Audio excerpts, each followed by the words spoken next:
Yeah, Joshua. Huh.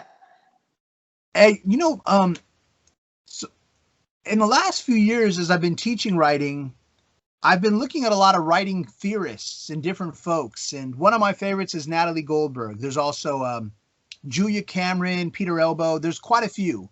But what Natalie Goldberg wrote about, which really inspired me, her best-selling book is called Writing Down the Bones, but she's written several books. But she talked Great about title. how, yeah, she really is very inspirational. And Julia Cameron also wrote The Artist Way.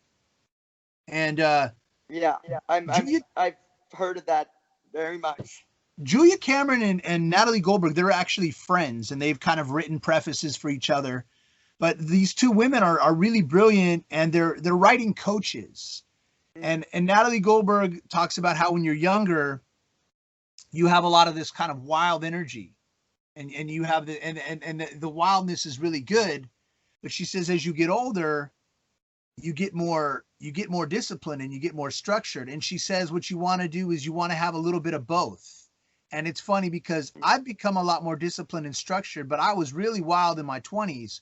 But she also said if you get too disciplined and structured, I heard an older woman teacher recently talk about how in her 20s and 30s she was really disciplined and structured. She wanted to make it so bad, but that she didn't have enough wildness in her. And so like the wildness is kind of the electricity, and so Right, and too much of it, you'll electrocute yourself. yeah, and they talk about, the biggest critique you hear about Kerouac sometimes, and I myself have said this, and it's only because maybe I even saw it in myself, was Yeah. they talked about how at times it could almost be some psychobabble or some boom Yeah, bap. and I've been reading Old Angel Midnight lately, so you can have some interesting stuff, but at times. Yeah, and so Natalie Goldberg talks about she talks about timed writing. She says if you're busy, just say to yourself, okay, from 2 to 3 o'clock, I'm gonna write, and doing and looking at it in more of a very look at it in a bit of a cut and dried way, just so that you make sure that you do it. And so Exactly. And then later you can focus on and look at the content. But just the practice, kind of like a meditation, you do it. and she's also a Zen Buddhist, exactly. And There you and go. so and Julia Cameron talks about what she calls the morning pages, which is every morning when you wake up, try to write 2-3 pages in your journal, and don't edit yourself, just write about where your head is. And so their practices, and Peter Elbow talks about the free write, which is essentially the same thing as morning pages. But the morning pages, the timed writing, I've implemented more of that. I was always prolific. I always wrote a lot, but now I have to be more measured and I have to use my time really wisely. And so I'm I'm sometimes I'm commissioned to write certain pieces by an editor. Sometimes I have very specific things I'm doing, and so I'm trying to find a balance between the wildness and the structure, because a little bit of the wildness makes it interesting, but too much wildness and it's just all Yeah. over the place. There's not enough of a Yeah, spine. I find that, for myself, I've learned that can I later on inject chaos later or chisel it later so that it has a nice form. Yes. And that's the thing. But sometimes you really want it now. And there's this thing about, and maybe this goes back with the pandemic and certain things, and kind of trying to find face and have security and solace in very chaotic times, and looking outward, about going outward. You go into, like, you see the city written, the letters to our cities outside of us, and you kind of look and you see how, there's all this chaos, there's all this, and then you kind of hone it in, and you kind of like, okay, let's kind of make sense, what's going on, what I need to do, how I can be of change, how can I, promote for social justice, how I can use writing as a means to look inward and also be what I want to see outward, Mm-hmm. and what can I do, and then, but then I don't know, and how can Yeah. I hone this and do that, and it's kind of like, poetry kind of becomes a way of walking our world's neighborhood, Yes, sir. and so sorry not to jump too much around, but I'm curious how that has, in the pandemic times, uh you know, how do you walk your words? You know, it's funny because I've never stayed home so much as I have. In the Right. last 6 months, I've never stayed home this much in my entire life. But I literally have thousands of books. And so I've gotten a chance to read several books that I've been meaning to read for years and years. And I really embraced the inner introvert that I always wanted to embrace. There's an introverted side. I'm Pisces, and Pisces are, you know, kind of split personalities. And so like there's an introverted side of me that really I hadn't spent as much time with as I always wanted to. And so I think the pandemic for me actually hit at a moment in time where I was comfortable enough to be with myself and to enjoy this time with my family. And we were watching a lot of anime, and I'm not much of a television guy, and I like selected film. I mean, I like film, but I'm even more books and music. And so things that kind of add to your books and music, that kind of film that will enhance. Yeah, but you know, so I have I lately in the last month or 2 months I've been getting out and taking more drives again, and I'll usually just come right back home. But I've you know, I was reading earlier today, I was reading late last night. I mean, I've been using this time to even organize. Like I had all these old journals I went through and dated all these old journals. Like I was like, oh, you know, fall 2018, fall 2016, and you know, I literally have boxes and boxes of old journals. And we were talking, I was talking to you before about how sometimes you write some things down and sometimes you type it up and sometimes you don't. And I was finding some things that I had never typed up before, and then finding things that I typed up but I never finished. And so this time lately has been about tying up loose ends, and has been about doing that inner work at home, and family time, and even trying to just be with each other and kind of slow down, because the speed's going to come back up again. I mean, yeah, gotta make the moment last and feel the heaviness. Yeah, the hustle and bustle of the city is never too far away, and it will soon enough it'll be back. I mean there were times where, this was long before the pandemic, where we used to do a couple poetry gigs. I mean, there was times where I used to do sometimes 2-3 poetry gigs in one night, and that was and you could only do so much until you burn out. Yep. And that's the thing, that there are a lot of would you say that having a practice is also important, and having that balance so that there's to avoid burnout? Because then you have some individuals that are like trying to get more engaged, but then some individuals, and I can fall into this time, where you just boom, boom, boom, boom, boom, and then you burn out and you're not being true to your authentic self, and then you find yourself exhausted. And I find for me, and there's a thing, you can go into depression, and then like, oh, well, let me utilize that depression and hone it and really relish it for your writing.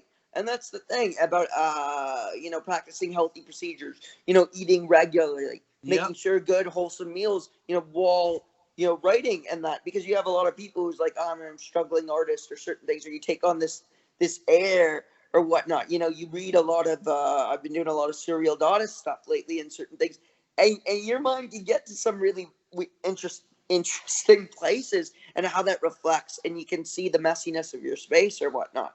And there's that whole thing is that, you know, doing that inner work, making sure, okay, there's this balance, and let me take care of these loose ends and make sure things that kind of clean my side of the street, so to speak. And I think that's really something that's important. And kind of, you've touched on something really important and really essential that I hope a lot of people can practice more. You know what? You reminded me of something, and I want to say this. There were times in my 20s when I would, if I was ever bluesing, or if I was feeling something, I'd go out, and I'd go to Venice Beach, and we'd go to barbecues, and we'd be freestyling poetry at barbecues. And I'm kind of being mythical when I say this, but we'd go out on Friday and come home on Monday. You know what I mean? And I mean, no, I know what you mean. And that was come home on Monday. Yeah, I mean, and that was part of you know, we were reading the beats, and we'd read about Stuart Perkoff in Venice, and we were reading about the Venice beats, and we were hanging out in Venice, and we were reading about Bukowski and Wanda Coleman, Yeah. and this imitation game, so to speak. And it was a part of being young. But it's funny, something I learned from my wife was when she's a painter, and when she would feel depressed, she would stay home and sit with it. And then It's about like, a week. Whoa, really? And then you can do that? about a week later, she would do an incredible painting. Wow. And then she'd be fine. So And she that would was her. do it immediately or do something, sit with it, then do it. And that's like, you know, it's almost mind-boggling. But like, you know, like, I'm gonna lose it. It took me a long time to learn how to do that, because I didn't at that time. I didn't know how to sit with it, but I was a lot younger then, and I kind of had ants in my pants, so to speak. But you know, as I've gotten older, I've learned how. I think there was a time where maybe I would deny what I was feeling, and part of the denial would be to go out and to chase the city, to chase the spirit. Now I have learned how to sit with things more. But the nice thing is all things are impermanent, so nothing lasts forever. So, you know, if you're not feeling good today, it doesn't mean you're not going to. It doesn't mean that, you know, you go have a nice dinner tonight and you're going to feel a lot better this evening. You know, or it's all effervescent infinity, as a line that I did with something with Ellen maybe. You know, man. Everything's all effervescent infinity. And you know, the other thing is, if you just, you know, you're not feeling good, go to bed early tonight. You know, or you know, and what a concept. Julia Cameron, in her Artist Way book, she talks about something. She calls it the artist date. And she says what the artist date is a date with yourself. And she says, make time for yourself to, like you said, if you're going to maybe shave and shower, maybe you take an extra long shower with some Herbie Hancock on, or maybe you go to your favorite restaurant, or you go to a gallery, or you go to the beach. That sounds like a great self-date, you know, and treat yourself nice, you know, because you are you. You're going to be with you. You're going to be with you. And you know, that self-care and those kind of extra things, those are things that actually took me many years to learn about. And sometimes you can be so busy to trying to please others, or you can be so busy chasing something that you forget about taking care of yourself. And so, but I've also learned that we got to feel what we got to feel. We got to feel what we feel, but also know that as you feel it, it washes over you, and it does work on you, and it makes you a better person. And just by embracing whatever it is, because nothing lasts forever, we grow and we evolve. And so these are things that took me a long time to learn. And Julia Cameron and Natalie Goldberg, they also talk about free writes, and they vent, like say, hey, Absolutely. you know, if you're feeling something, write about it. And you'll flush it out as you write about it too. So I wonder, do you happen to have would you flush up? Do you have a royal flush of a free write to prophesize poetically to us? That's another way of me saying, would you share a poem about that? And, you know, I have this weird thing that I've been doing where I have these weird phrases to say, would you share a poem about XYZ? And that's one of them, many different things. And I hope that listeners will one day will be like, I'm fed up with these silly little ways of that. Like, let me, you know, Mr. Joshua Corwin, I'd like to suggest that you say this instead. And I'd be like, okay, so I'm up for that, by the way. You know, it's funny. There are a lot of rants and various things in my journals, and some of them are obviously more. Well, hit me with your best log. I'm just looking through different. There's a lot of a million little things, but I'm going to try to read something that.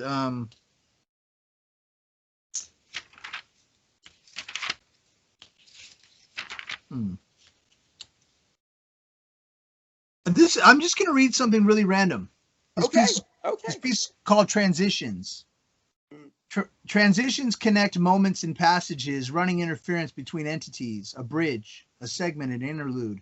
Notice the nexus prevents an abrupt section, sewing sessions tighter together in between division, proper transitions tether paragraphs and separate songs into seamlessly blended mixtapes, or a long playing songscape stitched note by note into an au revoir, so far fluid solid sound card. Just a little fun. Read another. I like it. It's kind of, it has this rhythm and motion where you're kind of like, don't put the pen down, and it's like what constitutes the sentence is the flow. You don't need you could think about punctuation or stuff later, line formatting and stuff. Let me just go and have it be the stream. You find a lot of individuals. I was talking with someone where you like I have many different images, and it's like, do you want to convey them as one image, one thought, one sound, and then another sound and another image? Or can you put it like a movie where it's like, let's just take out the certain nuts and bolts and have it all as one, one imagery, one, camera motion, one sound wave instead of many little tidbits. A buddy of mine named David Murayama, he's a professor at Compton College, and he's a real thoughtful poet, and he's a mellow guy, kind of an introvert, but he calls these poems quick and dirty. The quick and dirty are just the ones that you whip them out and you don't really worry about polishing them too much. They're just and so I was doing a thing where I was trying to do those as my morning pages. So that would be a great class, by the way. You could profess. It's like, I'm teaching quick and dirty. You know what? I'm sitting on the level. Sometimes some of your best stuff comes out that way. Well, here's one called autoethnography.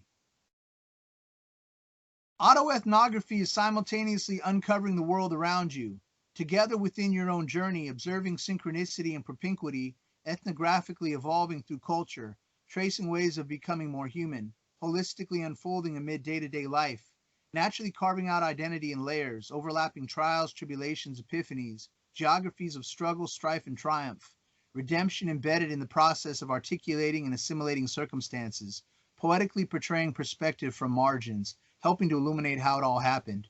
You had to be there to really know. Yeah, and that's what's that last line? Illuminating from margins. You had to be before the last line.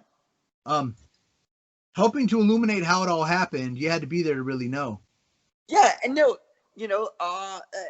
it's so true. You have to be there, and because I find for me that it's easier to write about something that I've been that is in my life, I find, and be vulnerable with it.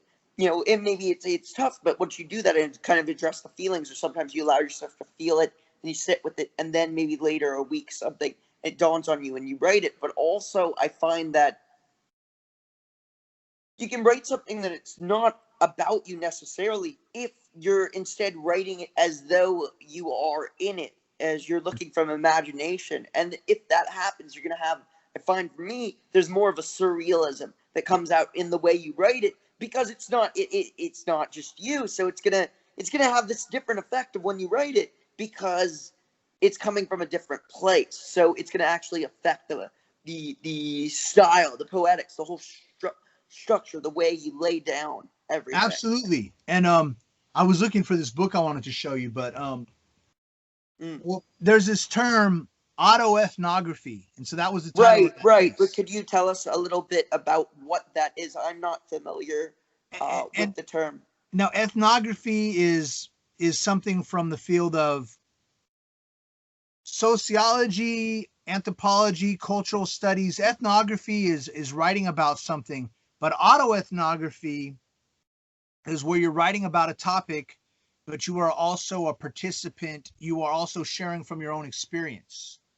And there's been a few books that I've read recently that are autoethnography. The first one I read was called Going All City by this great graffiti artist named Cisco. His name is Stefano Bloch. And in the 80s and 90s, he was one of LA's most prolific graffiti writers, but now he has a PhD in geography and he's a professor.